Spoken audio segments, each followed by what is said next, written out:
Every night, the dog secretly climbed into bed with the girl. The shocking change the doctor discovered would leave you speechless. Part 1. The first night of true solitude. Emma realized something terrifying that night. The silence in her new apartment wasn't peace. It was loneliness, thick and suffocating. The next morning, Emma woke with a heavy heart. She couldn't shake the feeling of overwhelming emptiness. Sitting up in bed, she stared blankly at the sunlight slanting across the wooden floor. I need a companion, she thought, not a person but something more loyal, something warmer. I need a dog. Later that day, Emma visited the animal shelter. The air there was a chaotic mix of wet dog fur, soap and dry kibble.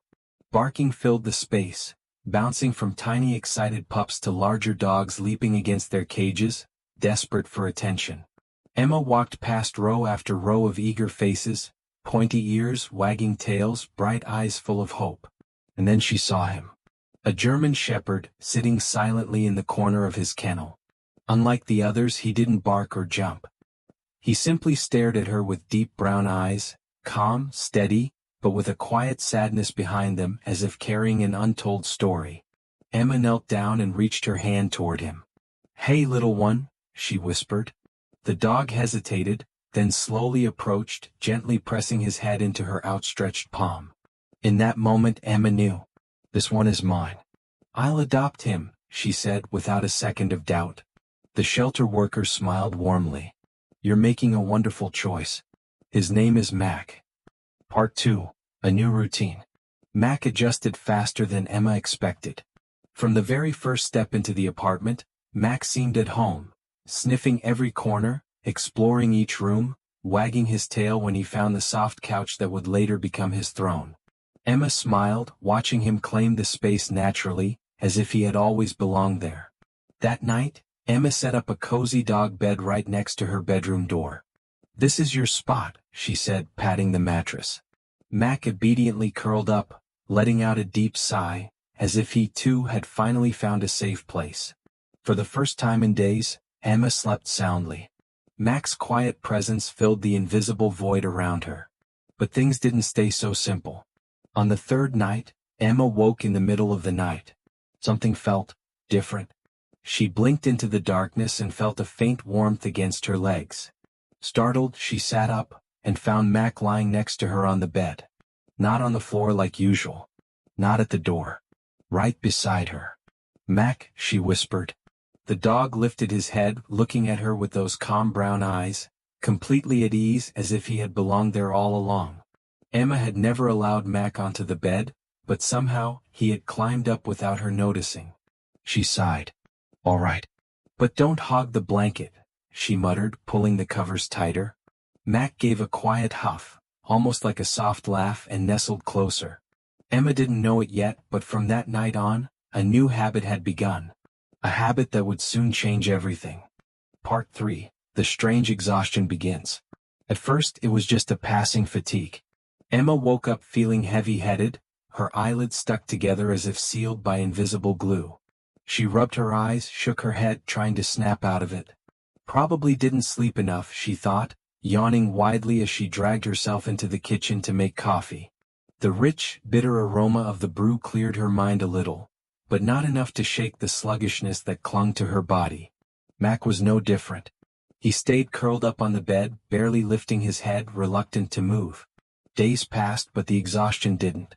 Emma began feeling a weight inside her chest, as if something invisible was draining her strength. At first, she blamed her busy work schedule, late-night Netflix binges, maybe even a poor diet. "I just need to rest more," she told herself. But no matter how early she went to bed, no matter how much coffee she drank, her body refused to recover. Each morning, she woke up feeling like she had never slept at all. Mac, too, seemed to be getting weaker.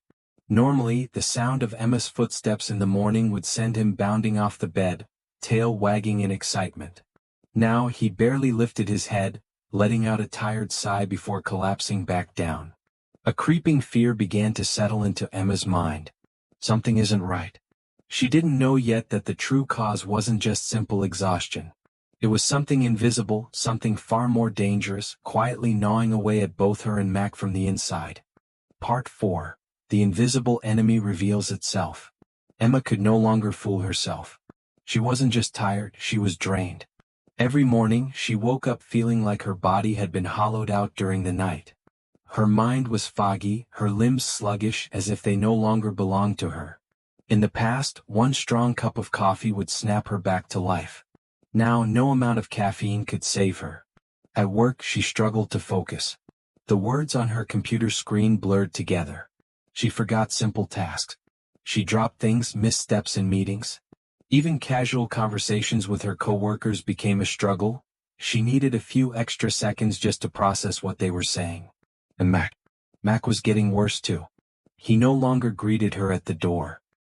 He barely lifted his head when she came home, his once bright eyes now dull and unfocused.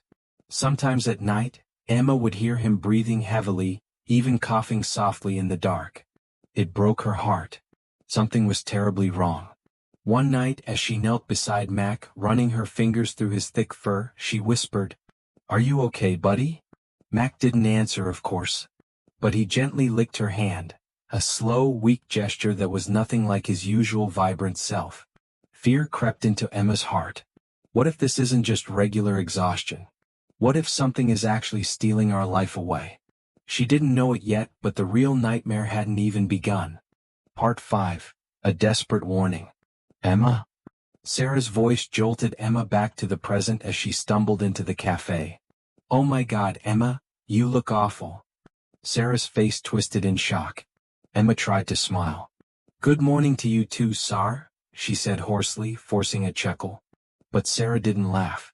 She put her coffee cup down, her eyes scanning Emma's pale, hollow face with growing concern. "No, I'm serious. Have you looked at yourself lately? You've got dark circles for days. You've lost weight.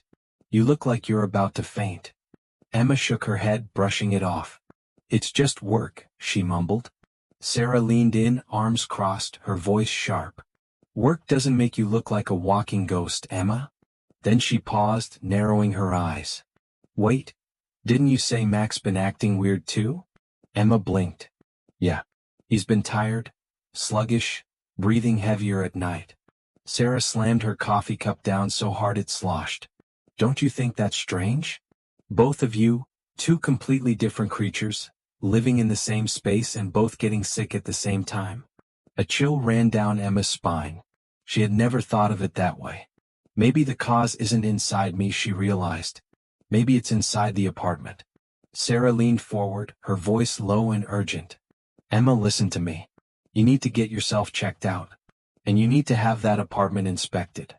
Immediately." Emma opened her mouth to protest. But deep down she knew there was no excuse good enough. Sarah was right. Something was very, very wrong. Part 6. The Terrifying Discovery. Emma tried to dismiss Sarah's warning. "Maybe I just need more rest," she told herself again and again. But her body didn't agree. The exhaustion worsened into terrifying symptoms. Dizziness so sudden it made her clutch the walls. Mornings where it felt like a heavy weight had been pressing on her chest all night. Headaches that blurred her vision. Moments in the kitchen where the world would go dark for a few heart-stopping seconds. Mac was deteriorating too. Each morning, instead of jumping off the bed, he barely managed a weak whimper before burying himself deeper under the covers. Emma's heart broke a little more each time she saw him like that. One night, after hearing Mac cough twice in the darkness, fear took over. She grabbed her phone with trembling hands. She hovered over the screen wanting to call a doctor, an emergency vet, anyone. But a terrible part of her hesitated. If I acknowledge this, it becomes real. She didn't know it yet, but reality was about to hit her harder than ever before. Part 7. Mac's Silent Plea. Emma lay on her bed, too weak to move. Her eyelids were heavy, her breath shallow. The air felt strange, thick, suffocating, but with no clear source. Suddenly Mac jerked awake. He was no longer the sluggish dog of the daytime. He barked, a sharp, desperate sound. Emma didn't move. Mac barked again, louder. Still no response. Then he climbed onto the bed, grabbed the corner of the blanket in his teeth and tugged hard. Emma barely registered the sensation. Mac whimpered, heartbroken. Then, summoning what little strength he had left, Mac climbed onto Emma's chest, using all his weight to push against her. Slowly, painfully, Emma's eyes cracked open. Through the haze, she saw Mac's terrified brown eyes. She wanted to speak, to reach for him, but her body refused to obey. And then, Mac stumbled. His legs gave out and he collapsed beside her, whimpering weakly. Emma's consciousness slipped into the dark. The last thing she felt was Mac's faint, labored breathing against her arm. Part 8, The Race Against Death. Sarah rang the doorbell. No answer. She frowned, pulling out her phone to call Emma. No one picked up. A cold dread began to rise in Sarah's chest. She tried the door handle, it was unlocked. Pushing the door open, she stepped inside, and immediately froze. The air inside the apartment felt wrong. Stifling. Heavy. As if all the oxygen had been sucked out. Emma? Sarah called out, her voice shaky. No response. A chill crawled down her spine.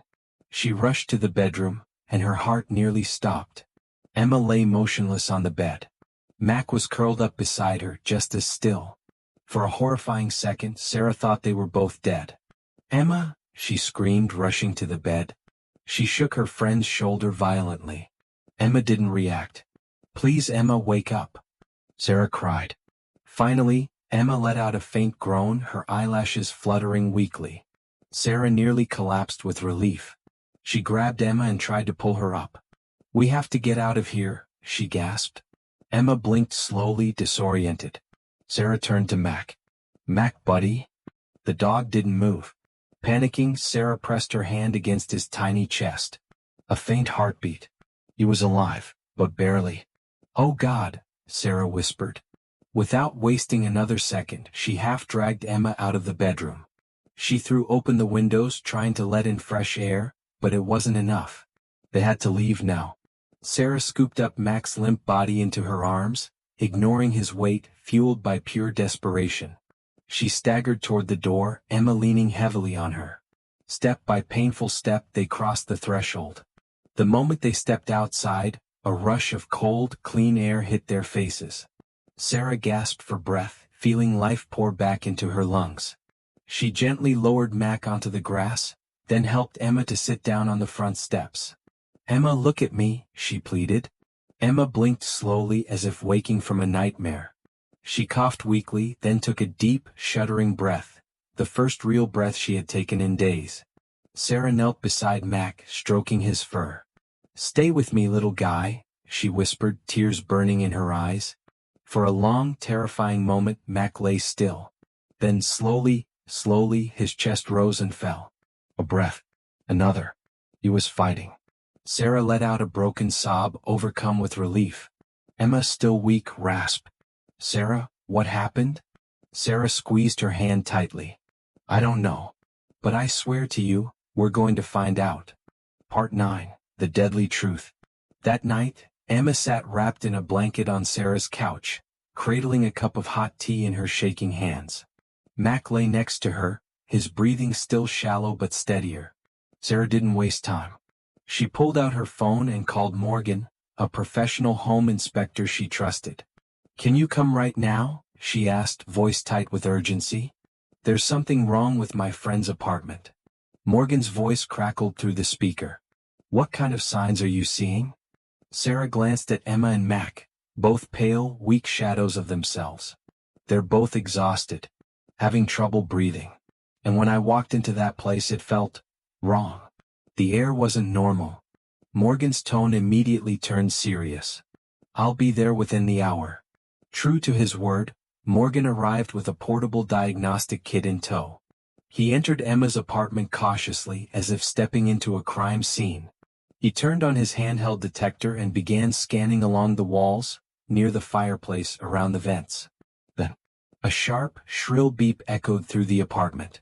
Morgan froze, staring at the device's screen. He turned to Emma, his face grim. You have a carbon monoxide leak.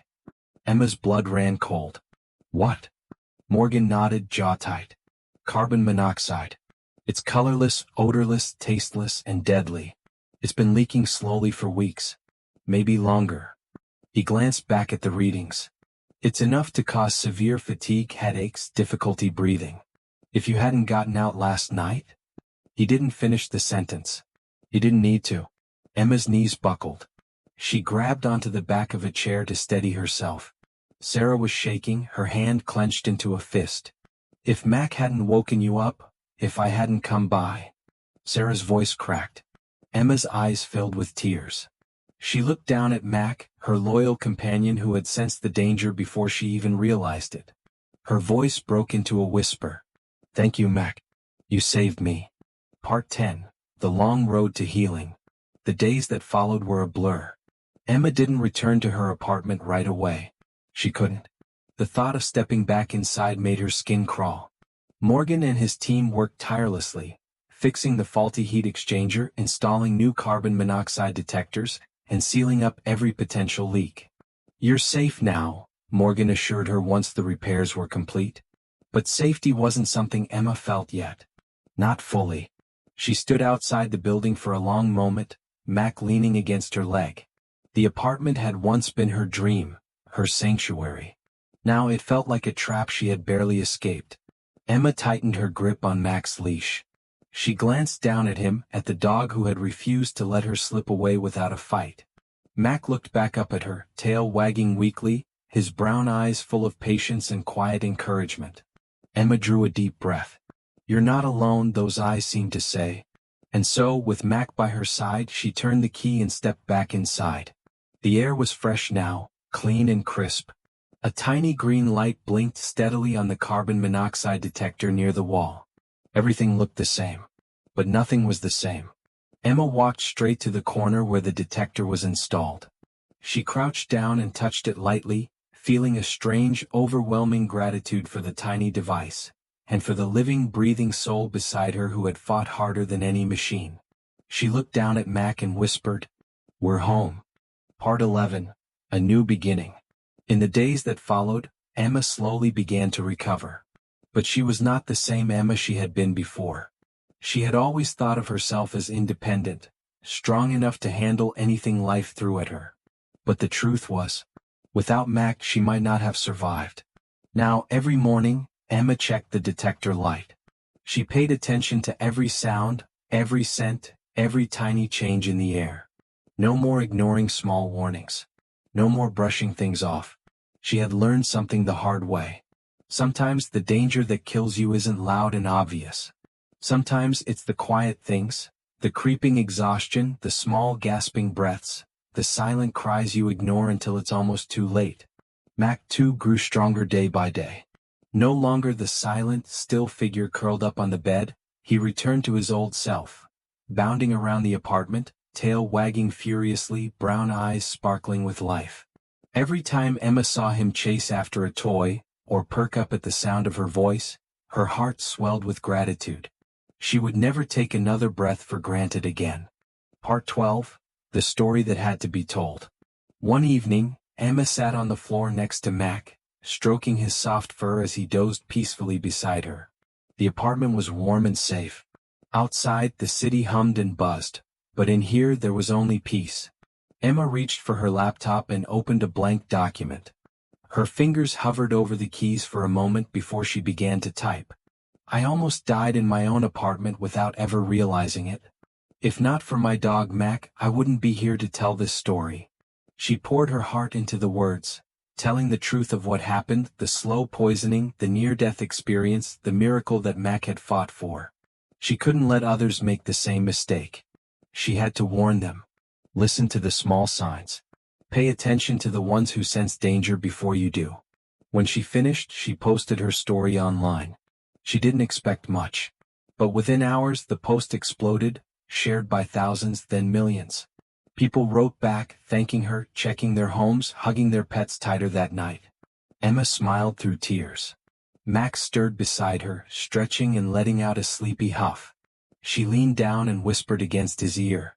Thank you, little hero. Part 13. Healing Together. Life didn't go back to normal. It became something better. Emma learned to slow down, to cherish the ordinary miracles of each day. The warm sun through her window. The feel of Mac's wet nose nudging her hand. The simple act of waking up and breathing. Mac never left her side. And Emma never forgot the lesson he had taught her. Sometimes the quietest battles are the ones that matter most. Each morning when she checked the detector light and saw it blinking green, she would smile. Each time Mac wagged his tail or barked joyfully at a squirrel outside, it reminded her. They had survived. They had won. And they would never again take life, or each other, for granted.